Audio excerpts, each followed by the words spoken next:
विश्व भर में फैली नोवल कोरोना वायरस की बीमारी को मात देने में सरकार की मदद करें। आप सभी से अनुरोध है कि भारत सरकार द्वारा लागू किए गए लॉकडाउन को गंभीरता से फॉलो करें। इसके अधीन आए सभी आदेशों का पालन करें। हम एकजुट होकर ही इस बीमारी को हरा सकते हैं।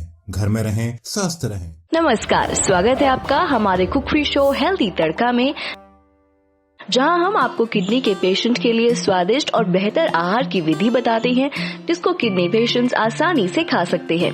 सबसे पहले जिन्होंने हमारे चैनल स्टॉप किडनी डायलिसिस को सब्सक्राइब नहीं किया है, वो जल्दी से चैनल को सब्सक्राइब करें और साथ ही बेल आइकन को दबाना ना भूलें, ताकि आप हमसे यूं ही जुड़े रहें और आपको ऐसी ही जानकारी आसानी से मिलती रहे।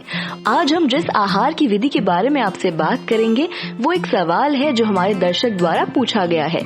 सबसे पहले आपका धन्यवाद जो आपने हमसे सवाल किया। तो आपको बता दें कि कुछ किडनी के पेशेंट को डॉक्टर उनकी स्थिति के अनुसार डेयरी प्रोडक्ट्स अलाउ कर देते हैं, तो ऐसे पेशेंट रायता खा सकते हैं, लेकिन उन्हें इसका सेवन कितनी मात्रा में करना है, इसके लिए डॉक्टर या डाइटिशियन की सलाह लेना जरूरी होता है। अच्छा और स्वादिष्ट भोजन सभी पसंद करते हैं। खाने में रायता हो या अचार, ये सब खाने के जायके को और अधिक बढ़ा देते हैं, पर किडनी के पेशेंट्स इन सभी चीजों से वंचित रहते हैं, क्योंकि उन्हें ऐसे आहार का सेवन हानिकारक होता है। किडनी के पेशेंट रायता खा सकते हैं, पर बहुत लिमिटेड अमाउंट में, वो भी तब जब उन्हें डॉक्टर अलाउ करे।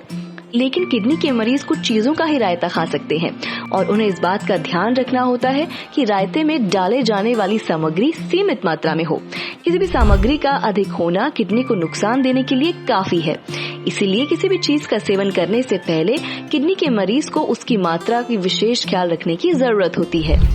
आज हम आपको किडनी मरीजों के लिए गाजर का रायता बनाने की विधि के बारे में बताएंगे।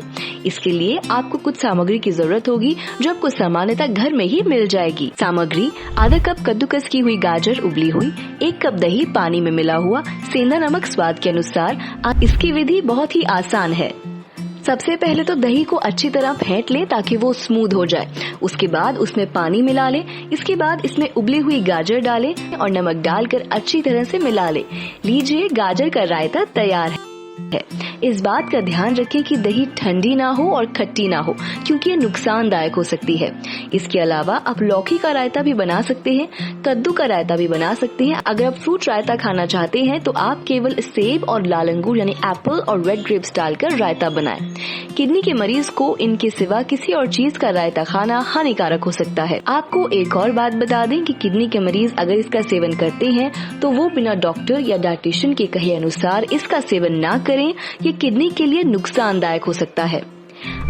अगर आपको हमारी वीडियो पसंद आई हो तो लाइक करें और साथ ही शेयर करना ना भूलें, ताकि ये महत्वपूर्ण जानकारी आप अपने अपनों तक पहुंचा सके। अपने विचार और सुझाव आप हमें कमेंट के माध्यम से ऐसे ही देते रहें। हम आपको किडनी के मरीजों के लिए स्वस्थ आहार की जानकारी देते रहेंगे। अगर किसी को किडनी की समस्या है तो वो अपने आहार को लेकर डॉक्टर या डाइटिशियन से संपर्क जरूर करें। तो आज के लिए बस इतना ही। अब मैं आपसे विदा लेती हूँ और मैं आपके सामने फिर आऊंगी एक नए आहार की विधि के साथ। तब तक के लिए स्वस्थ रहिए, अपना ख्याल रखिए।